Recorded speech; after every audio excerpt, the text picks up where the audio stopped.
Oi, queridos alunos do CJB, cá está o professor René mais uma vez, e nessa aula de bioquímica, parte 3, a gente vai falar sobre os lipídios, A aula passada a gente falou sobre carboidratos, falaremos hoje sobre lipídios, e na aula que vem falaremos sobre proteínas, Conteúdos aí muito, mas muito importante mesmo para você se dar bem aí nos vestibulares e no Enem. Então, vamos começar a nossa aula direto para o próximo slide.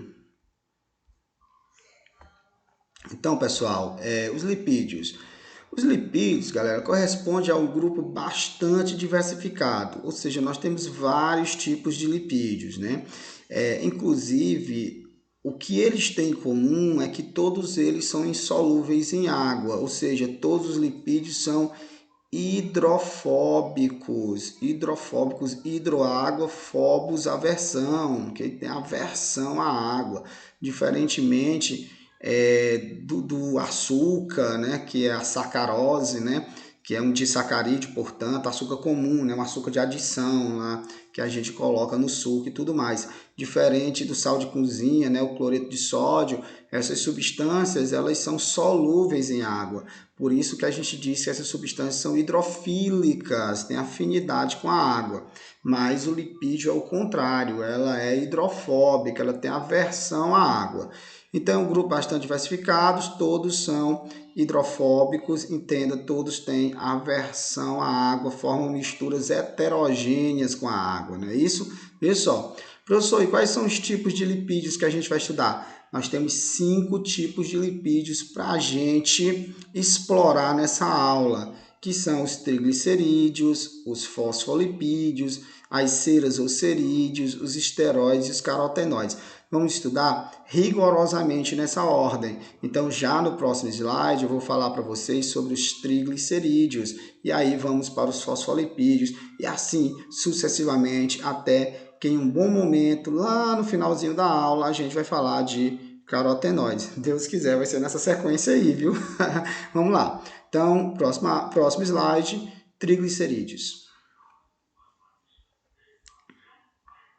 Então, galera, os triglicerídeos que a gente chama também de triacilgliceróis, No curso superior a gente costuma chamar de triacilgliceróis, mas aqui no ensino médio o nome que a gente utiliza mesmo é triglicerídeos. Mas enfim, tio Renê, o que são os triglicerídeos? Os triglicerídeos corresponde à junção de 2 ácidos graxos com um glicerol. A junção de 2 não, desculpa, de 3. Eu tenho que ter esses meus erros de digitação. A junção, mas quando eu mandar o slide para vocês, eu mando corrigido, viu? Então, junção de 3 ácidos graxos, está aqui, com um glicerol. Então, o ácido graxo, professor, o que é um ácido graxo? Tá aqui, o ácido graxo é um ácido carboxílico, ou seja, tem a carboxila, C-OH, com uma longa cadeia carbônica. Então, esse R aqui representa uma longa cadeia carbônica. Então, os triglicerídeos é a junção de 1, 2, 3 ácidos graxos com glicerol, onde ácido graxo, vou até deixar destacado aqui antes de eu botar para vocês, vai ficar mais bonitinho.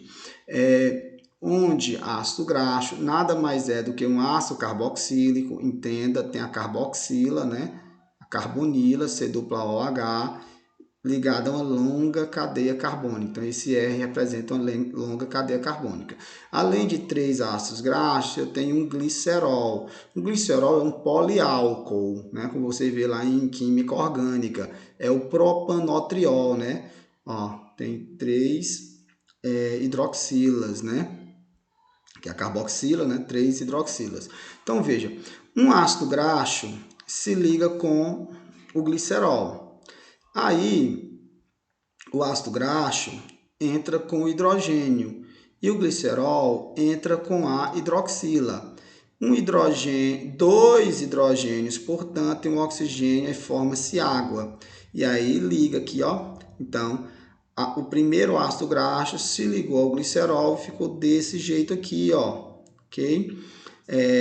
e nesse momento, no momento dessa ligação, perdeu-se água. Aí é um monoglicerídeo, Aí o segundo ácido graxo, entenda, C-OH, com a longa cadeia carbônica, também se ligou ao glicerol. O ácido graxo, como eu disse para vocês, entra com o hidrogênio e o glicerol entra com hidroxila. 2 hidrogênios e 1 oxigênio é água. Aí vai ficar desse jeito aqui, ó. Então, aqui são reações, é síntese por desidratação, né? Síntese por desidratação, ok? Ou ligação de condensação. E aí, o terceiro ácido graxo vai se ligar à terceira hidroxila, né? Então, aqui eu teria um diglicerídeo. Aí, o terceiro ácido graxo vai se ligar à terceira hidroxila, da mesma forma como eu mostrei nos anteriores. Ou seja, o ácido graxo entra com hidrogênio, a hidroxila vem do glicerol, aí 2 hidrogênios e 1 oxigênio, 2 hidrogênios, né, e 1 oxigênio, e aí vai formar mais uma vez água, e aí nós vamos ter o terceiro ácido graxo se ligando ao glicerol. Agora eu vou ter 1, 2, 3 ácidos graxos ligados ao glicerol, aí eu vou ter um triglicerídeo, tranquilo? E aí formou-se 3 moléculas de água, uma molécula para cada ligação, que são ligações de esterificação, né? E essas ligações de esterificação nada mais é do que ligações ligações de condensação, né? Síntese por desidratação. São 3 sínteses por desidratações, um para cada ácido graxo que se liga a cada hidroxila do glicerol, por isso que formam-se 3 moléculas de água, entenda, ok? Pessoal, ácido graxo, já disse para vocês, é um C-O, né? Um C-OH, C-OH, com uma longa cadeia carbônica. É isso que é um ácido graxo, ok? Então, mas qual é a classificação dos ácidos graxos? A gente pode classificar os ácidos graxos das mais diversas formas, mas eu quero classificar para vocês os ácidos graxos quanto à insaturação, tranquilo? Então, quanto à insaturação, os ácidos graxos podem ser ácidos graxos saturados e ácidos graxos insaturados. Professor, o que é um ácido graxo saturado? Um ácido graxo saturado é aquele ácido graxo que tem apenas simples ligações entre carbonos da cadeia carbônica. Esse ácido graxo aqui, garoto, é um ácido graxo saturado. Por quê? Porque só tem simples ligações entre carbonos na cadeia carbônica, que é ácido graxo saturado. E o ácido graxo insaturado é quando o ácido graxo tem pelo menos uma dupla ligação, que a gente chama de insaturação. Tem pelo menos uma dupla ligação, tem pelo menos uma insaturação entre carbonos. Veja, professor, aqui também é um ácido graxo? É, porque é o C-OH ligado a uma longa cadeia carbônica. É saturado? É não, é insaturado, porque bem aqui eu tenho uma dupla ligação entre um carbono e outro carbono, ok? Portanto, eu tenho aqui uma insaturação, o que habilita a mim falar para vocês que aqui é um ácido graxo insaturado. Perceba que no local da insaturação, a cadeia, ela dobra, ó. Então, essa aqui é bem retinha, porque tem apenas simples ligações. Ela é uma cadeia, é um ácido graxo saturado. Aqui tem pelo menos uma dupla, uma insaturação, onde a cadeia dobra ali, né, na insaturação, então não vai ficar tão retinha. E aqui, portanto, é um ácido graxo insaturado. Mas guardem essas informações que vai ser importante para o próximo slide, ok? Professor, mas no nosso dia a dia a gente tem contato com os triglicerídeos? Bastante, porque quando eu estou falando de triglicerídeos, eu estou falando de óleos e gorduras. Então, os triglicerídeos são os óleos e as gorduras. Inclusive, no slide que vem, eu vou mostrar para vocês justamente a diferença entre óleos e gorduras. Então, vamos lá para a gente trabalhar isso com mais cautela.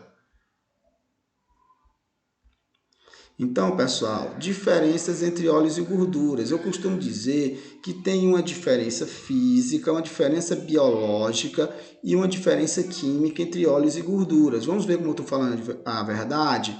Então, os óleos eles são líquidos a temperatura ambiente, ok? Então, é a diferença desculpe, é a diferença física. Os óleos são líquidos a temperatura ambiente. Olha o óleo de soja, né? O óleo que a gente usa na casa da gente para as frituras, né? O óleo de canola, o óleo de milho, né? O azeite de oliva. Então, óleos, sem sombra de dúvida, são líquidos a temperatura ambiente. Já as gorduras são sólidas à temperatura ambiente. Veja a gordura da picanha, o toucinho, né? Então, é sólido à temperatura ambiente. Então, é a diferença física. A diferença biológica é que os óleos geralmente são de origem vegetal. Veja todos os exemplos que eu dei para vocês. Óleo de soja, óleo de canola, óleo de milho, óleo de coco, azeite de oliva. Então, o óleo é de origem vegetal. Já a gordura é de origem animal.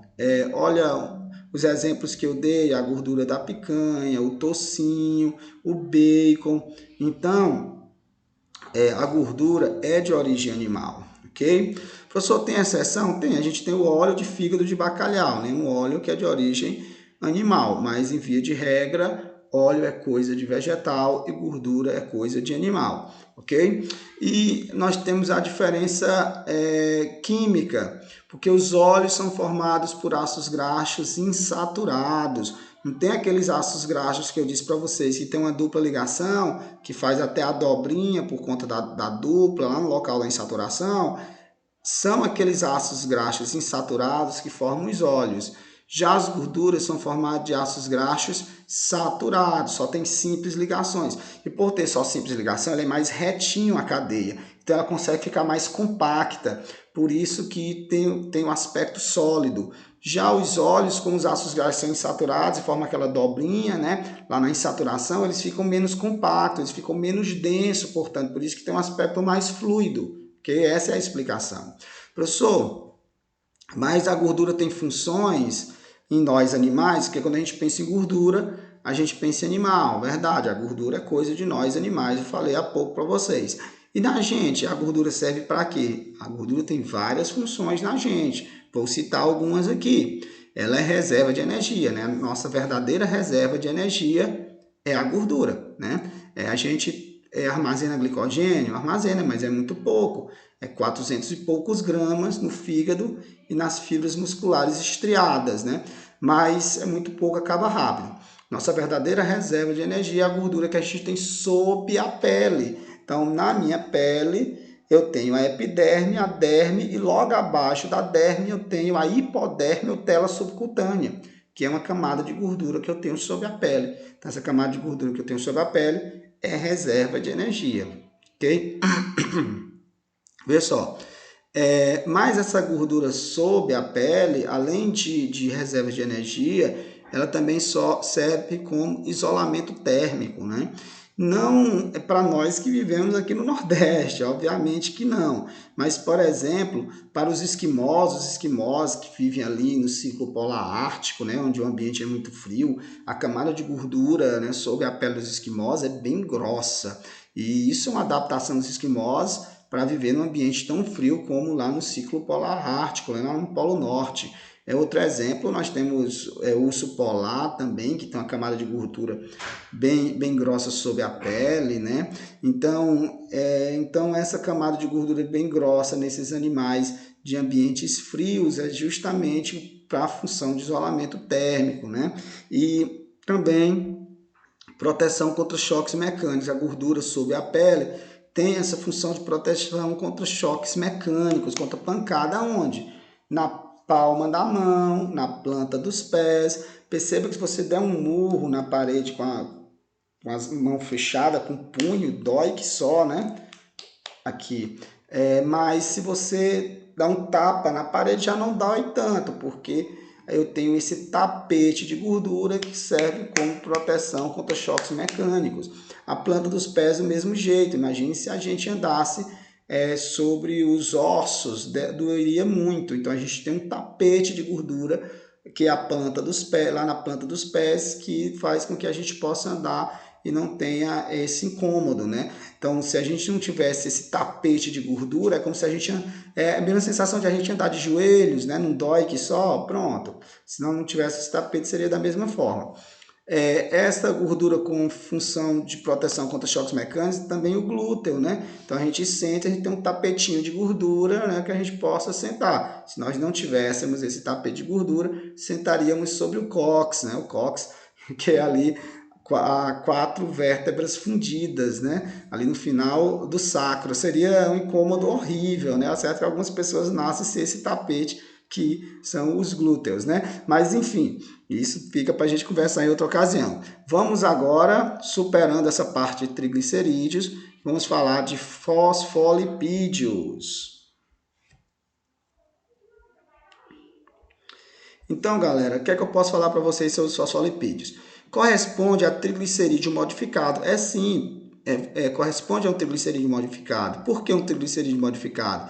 Porque um dos 3 ácidos graxos é extirpado, retirado, extraído e no lugar é colocado um grupo fosfato. Então imagine que aqui eu estou representando um ácido graxo para vocês. Aqui é o glicerol e aqui um ácido graxo, outro ácido graxo e outro ácido graxo. Então, triglicerídeo. Aí o que acontece? Eu tiro um dos ácidos graxos e no lugar eu coloco um fosfato.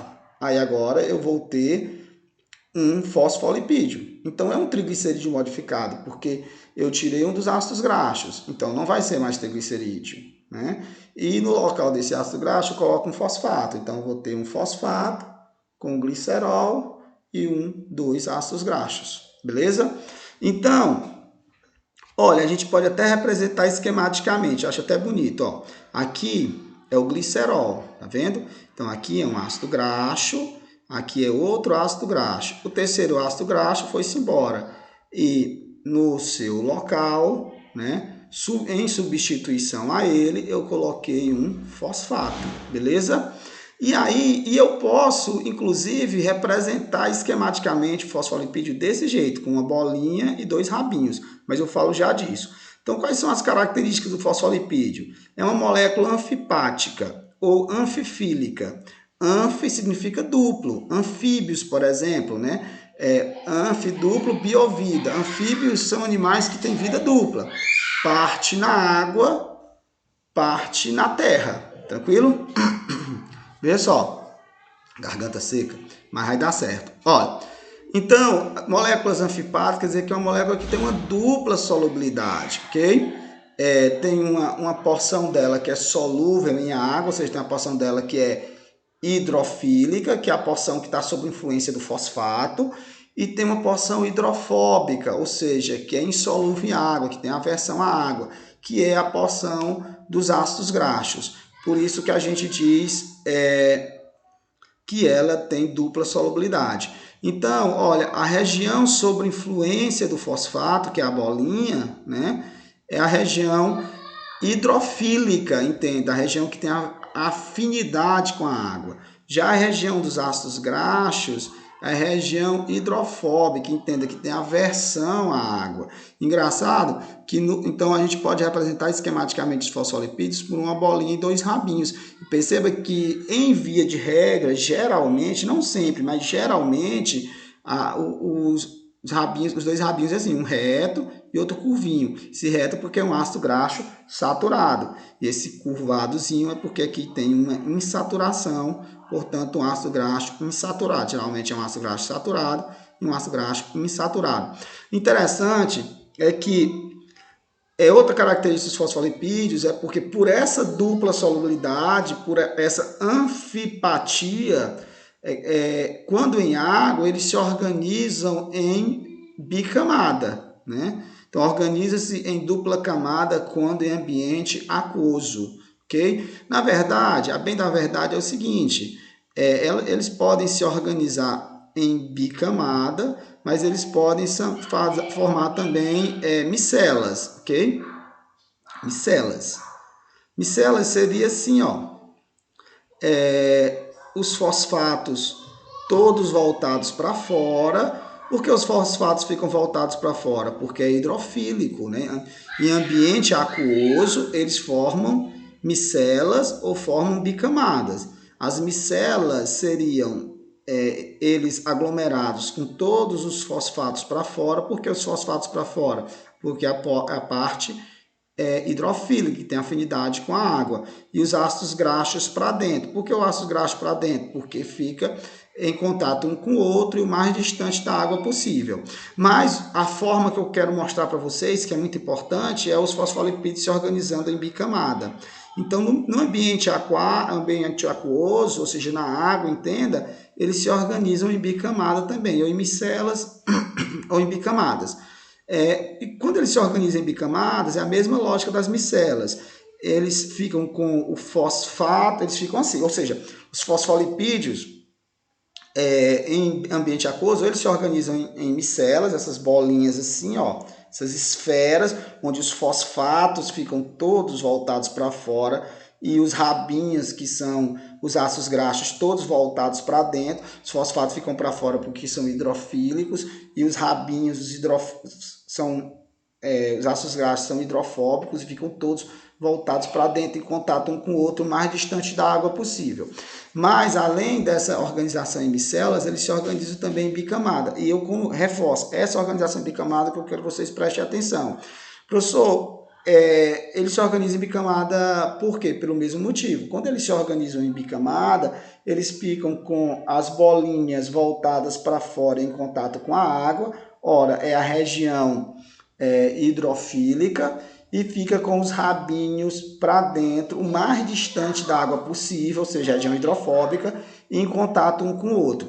Essa organização em bicamada é muito importante porque é justamente essa organização que forma todas as membranas de uma célula. Então, tem aqui uma célula, todas as membranas de uma célula, inclusive a membrana plasmática. Se eu peguei aqui a membrana plasmática e dei um zoom, eu vou ver que a membrana plasmática é uma bicamada de fosfolipídios. Ó, uma camada, duas camadas de fosfolipídios. Por quê? E por que a membrana plasmática é uma bicamada de fosfolipídios? Porque os fosfolipídios, por sua natureza, se organizam em bicamada, com os fosfatos hidrofílicos para o lado de fora e os ácidos graxos hidrofóbicos para o lado de dentro, ok? Então, quando eu penso em fosfolipídio, eu penso que a função principal dos fosfolipídios é formar todas as membranas de uma célula, inclusive a membrana plasmática, logicamente, ele se organizando em bicamada, né? Já que a célula está no ambiente aquoso e dentro da célula também um ambiente aquoso. Então, se organiza naturalmente em bicamada. Vamos que é muita coisa para a gente falar. Então, pessoal, ceras ou cerídeos. Ceras ou cerídeos são formados por ácidos graxos ligados a álcools de alto peso molecular. Quero que vocês entendam que os triglicerídeos e os fosfolipídios são formados com ácidos graxos, só porque ácidos graxos ligados a um álcool pequeno. O álcool pequeno que é o glicerol, é só 3 carboninhos. Já nas ceras ou cerídeos, os ácidos graxos estão ligados a álcools não pequenininhos, como o glicerol que a gente viu antes, mas álcools grandes, de alto peso molecular, ok? Por isso que as ceras são extremamente insolúveis em água, ok? E as ceras vão ter as seguintes, podem ser encontradas onde, professor? Eu estou colocando aqui principais locais que a gente encontra ceras na natureza e suas respectivas funções. A gente pode encontrar cera nas plantas, né? Impermeabilizando os órgãos vegetais. É verdade, a gente encontra as ceras na superfície das folhas, das flores, dos frutos, impermeabilizando essas folhas, essas flores, esses frutos, impedindo que esses órgãos vegetais percam muita água por transpiração, né?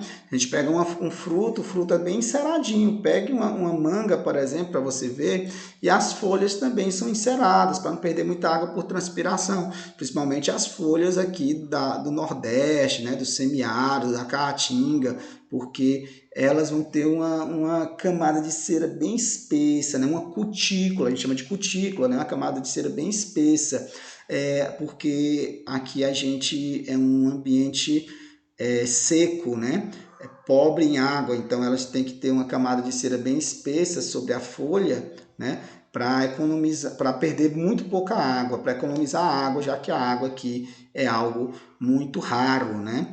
As chuvas são muito poucas e concentradas em apenas uma época do ano, ok?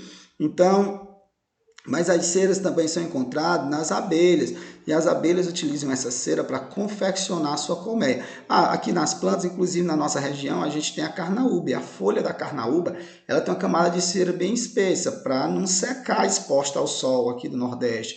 E essa cera da carnaúba é extraída e, inclusive, serve para exportação, né? Produzir cosméticos e outras coisas.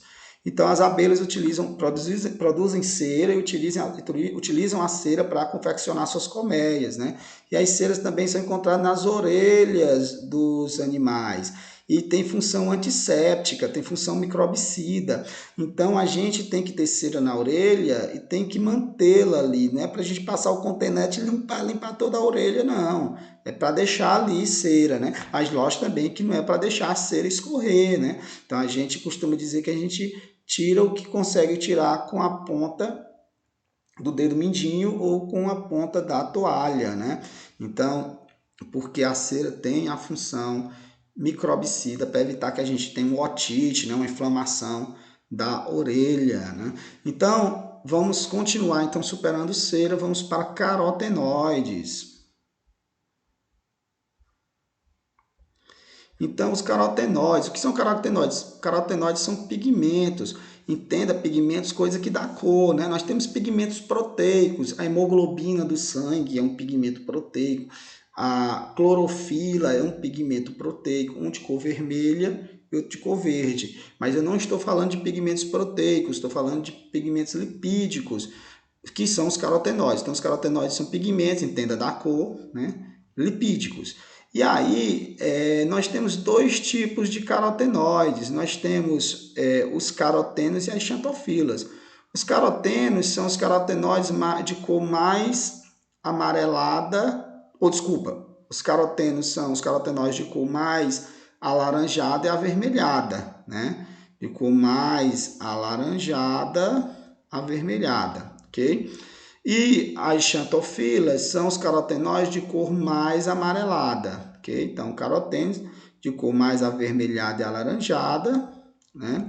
E as xantofilas de cor mais amarelada, ok? Professor, mas qual é a função desses carotenoides? Importante, tem várias funções. Vou destacar aqui, como sempre, as principais. A que eu posso destacar dá cor aos órgãos vegetais. Então, os órgãos vegetais são assim coloridos, tipo, os frutos são coloridos, né, para atrair animais, para comer esse fruto e levar a semente, né, para disseminar a semente. Então, os frutos são coloridos e chamativos, as flores são coloridas e chamativas, certos tubérculos, como a cenoura, são coloridos e chamativos, justamente por conta dos carotenoides. Então, os carotenoides dão cor aos órgãos vegetais, flores, frutos, tubérculos. Também auxilia a clorofila na captura da luz solar. Lógico, o principal pigmento para capturar a luz solar, sem sombra de dúvidas, é a clorofila, né? Principalmente a clorofila A. Mas tem pigmentos acessórios, pigmentos que acessoram, que ajudam a clorofila A na captura da luz solar. E entre esses pigmentos nós temos o carotenoide. O carotenoide, portanto, é um pigmento antena. Ela auxilia a clorofila A na captura da luz solar, ok? E protege também a clorofila A do excesso de luz, ok? Olha, e também os carotenoides também funcionam como provitamina A, que no caso é o beta-caroteno. Nós temos o beta-caroteno bastante abundante na cenoura, por exemplo. Aquele pigmento laranja da cenoura é beta-caroteno. E o beta-caroteno é a provitamina A, visto que quando a gente come cenoura, por exemplo, e consequentemente consome o beta-caroteno, o nosso fígado transforma esse beta-caroteno em vitamina A, vitaminas que a gente vai estudar em aulas vindouras. Vamos continuar. Então, chegamos agora no último grupo de lipídios, que são os esteróides. Viu? Galera, quando eu falo de esteroide, eu estou falando de colesterol. Então, o principal esteroide é o colesterol. Então, estou falando de esteroide, estou falando de colesterol. E o colesterol é exclusivo dos animais. Bota isso na cabeça de vocês. Colesterol é exclusivo dos animais. Só eu, vocês e todos os outros animais temos colesterol. Os vegetais não têm colesterol, tem ergosterol, que é a provitamina D3, né? Provitamina D2, melhor dizendo. Provitamina D2. Veja só. Então, pessoal, eu quero que vocês botem uma coisa na cabeça de vocês. Portanto, se eu consumo algo de origem vegetal, eu posso ter qualquer coisa, né, nesse produto de origem vegetal, menos colesterol. Repito, colesterol só vou encontrar nos animais. Então, colesterol é exclusivo dos animais. Então, professor, e quanto à origem do colesterol que tem em mim, quanto à origem do colesterol que tem em vocês? Quanto à origem do colesterol, nós temos o colesterol endógeno e o colesterol exógeno. O colesterol endógeno, de dentro, né? Então, o colesterol endógeno é o colesterol que o meu fígado produz. Então, o colesterol endógeno é o colesterol que eu mesmo produzo, lá nas células de meu fígado, nos hepatócitos. Já o colesterol exógeno, vem de fora. Então, o colesterol exógeno é o colesterol que eu vou adquirir consumindo alimentos de origem animal, óbvio, né? Então, leite, carne, manteiga, queijo, então coisas de origem animal. Aí eu vou adquirir o colesterol exógeno, tranquilo? Professor, então quer dizer que se eu consumir azeite de oliva, não, azeite de oliva é de origem vegetal, né? Não tem como ter colesterol ali, ok? Então, professor, e o colesterol, ele é do mal, ele é maligno, ele foi criado para fazer sempre o mal a gente? Não, o colesterol ele é essencial ao bom funcionamento do nosso corpo. O problema é o colesterol em excesso. Aí o colesterol em excesso é um problemão, mas o colesterol em quantidades satisfatórias, né? Ele é importantíssimo. Por que, professor? O colesterol é importantíssimo, é essencial, porque ele tem várias funções em nosso corpo. Vou citá-las. A primeira função do colesterol é formar as membranas das células animais. Então, as membranas de minha célula, a membrana da célula de vocês, a membrana das células de todos os animais, além de ser uma bicamada de fosfolipídios, né? Com proteínas encaixadas, como a gente vai ver mais na frente, também nas células animais, essas membranas também têm colesterol. Na célula vegetal, óbvio que as membranas não têm colesterol, vai ter ergosterol, ok? Outra função do colesterol é a produção da bile. A bile, ele é produzida no fígado. Aqui o fígado é um órgão bem grandão, né? Fica no quadrante superior direito da região celíaca, ou seja, da região abdominal. Então, na região direita aqui do meu abdômen, superior direita, quadrante superior direito, né? Até uma parte do lado esquerdo está lá o fígado é bem grande, né? Então o fígado produz a bile, né? Os sais biliares, tendo como matéria-prima o colesterol. Então o fígado pega o colesterol, metaboliza o colesterol de tal forma que produz os sais biliares e armazena esses sais biliares na bile, que é a bile. E a bile secreta através do canal colédoco esses sais biliares lá no intestino delgado, os 25 centímetros iniciais do intestino delgado, que a gente chama de duodeno.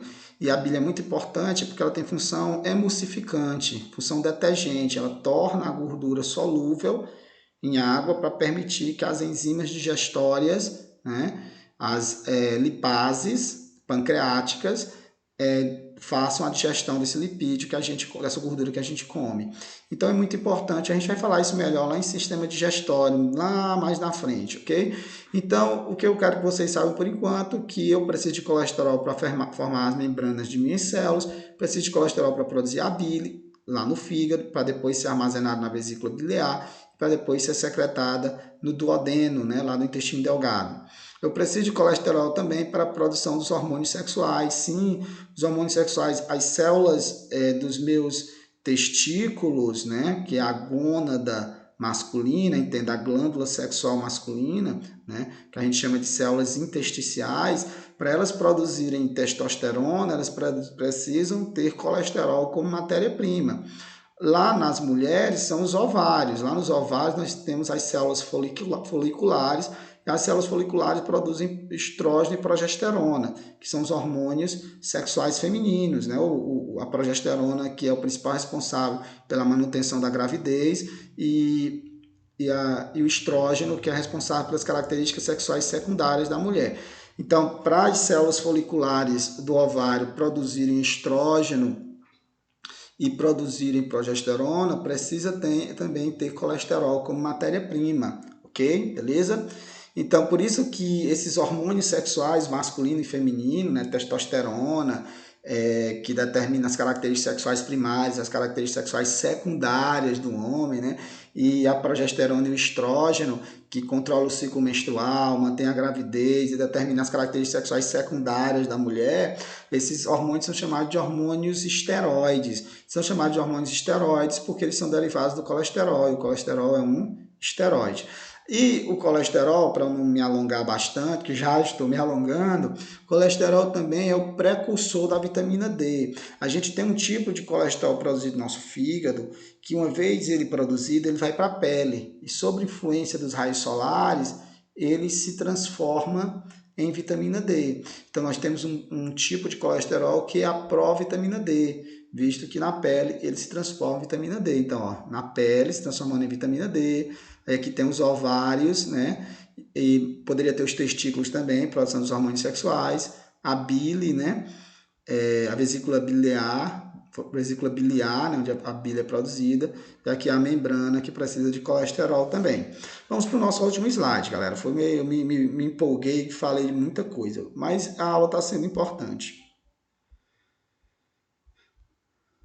Então, pessoal, professor, e os problemas causados pelo excesso, o excedente, o colesterol a mais? Aí, meu amigo, o colesterol a mais vai causar aterosclerose. O que é aterosclerose? São placas de ateroma, ou seja, placas, né, de colesterol calcificado na parede das artérias, né, obstruindo as artérias, né?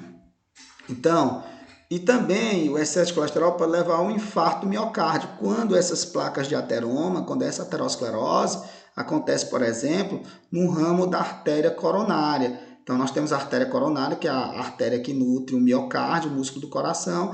Imagine que um desses ramos da artéria coronária está obstruída.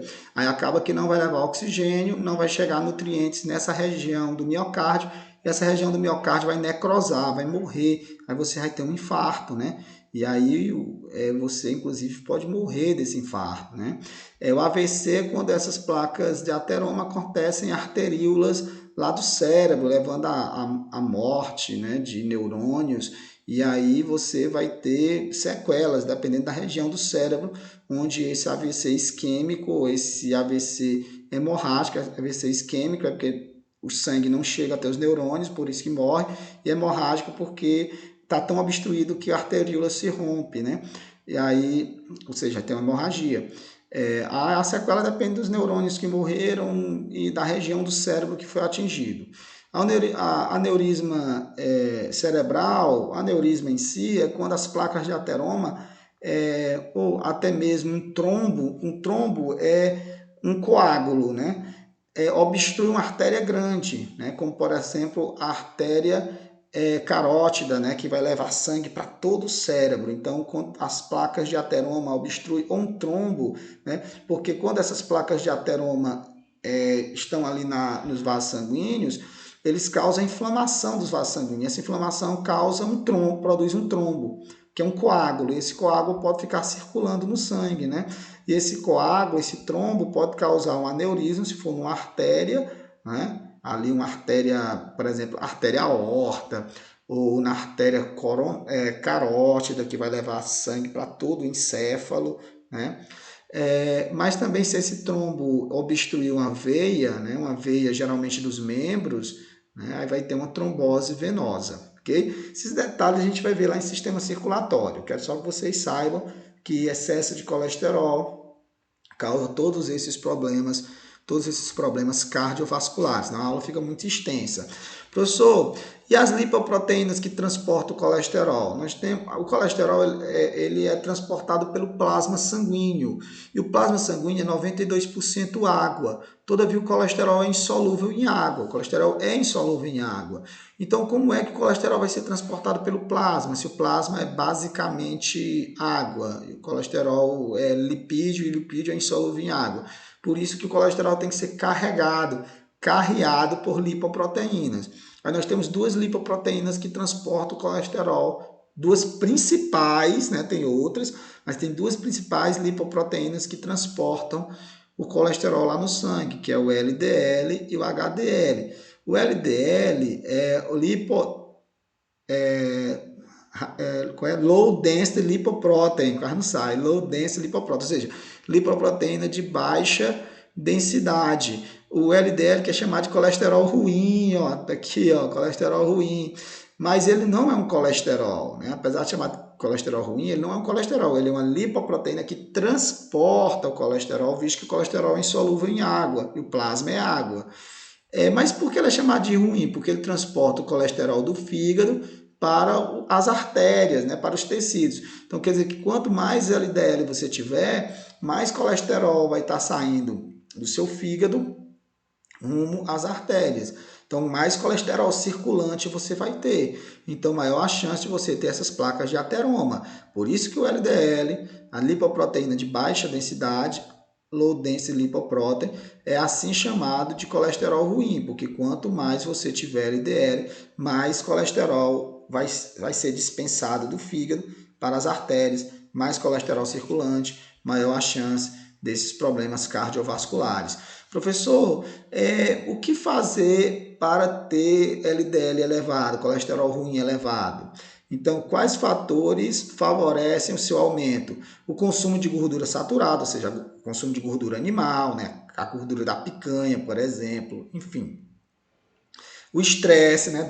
Nós professores tendemos a ter LDL elevado, né? Estresse, o tabagismo, ou seja, o nicotinismo, o consumo crônico de cigarro, portanto, né? E também a predisposição genética. Tem pessoas que têm a predisposição genética para ter LDL elevado, né? A gente tem uma doença chamada de hipercolesterolemia familiar. Hipercolesterolemia familiar, que é pessoas que geneticamente têm o LDL elevado, ok? Mas nós também temos o HDL, né? High Density Lipoprotein, ou seja, lipoproteína de alta densidade, que é chamado de colesterol bom, mas não é um colesterol, é uma lipoproteína que transporta o colesterol lá no plasma, visto que o plasma é água e, sendo água, o colesterol não tem como ser transportado por si só. Então, mas por que o HDL é chamado de colesterol bom? Porque transporta o colesterol das artérias para o fígado, onde o fígado metaboliza esse colesterol, transforma em bile e joga no intestino. Então, quer dizer que quanto mais HDL você tiver, mais colesterol vai sendo retirado das artérias e levado para o fígado para ser metabolizado. Então, quer dizer que você ter HDL elevado é uma forma profilática, preventiva para doenças cardiovasculares. Então, perceba que é como se fosse o carro do lixo. O HDL vai recolhendo o excesso de colesterol, vai limpando as artérias do excedente de colesterol e vai levando para o fígado. Então, por isso que ele é um colesterol bom, porque transporta o colesterol das artérias para o fígado. Professor, o que fazer para aumentá-lo? Né? O consumo de óleos poliinsaturados. Os óleos poliinsaturados é o famoso ômega 3 e ômega 6.